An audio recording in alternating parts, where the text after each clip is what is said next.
अस्सलामुअलैकुम viewers, welcome back to my YouTube channel daily tips with Asma. आज की इस वीडियो में हम आपको बताएंगे सुबहान नाम का मतलब क्या है। सुबहान नाम का शुमार लड़कों के नामों में होता है। सुबहान एक इस्लामी नाम है। सुबहान नाम की इब्तदाई तारीख़ अरबी ज़बान से निकलती है। सुबहान नाम के अफराद के लिए खुशकिस्मत नंबर 4 माना जाता है। माहिरीन के मुताबिक सुबहान नाम के लड़के बहुत बहादुर होते हैं। सुबहान नाम का मतलब है खुदा की तारीफ़ करने वाला।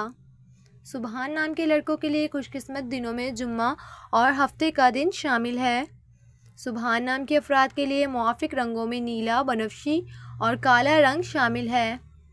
सुबहान नाम के अफराद के लिए मुआफ़िक पत्थरों में नीलम पत्थर शामिल है। खुशकिस्मती वाली धातों में हिंसों के हिसाब से लोहा शामिल है। सो फ्रेंड्स, अगर आप अपने नाम का मतलब जानना चाहते हैं तो कमेंट बॉक्स में अपना नाम लिखें। इंशाल्लाह हम आपके नाम की वीडियो ज़रूर बनाएंगे। Thanks for watching. अल्लाह हाफिज़।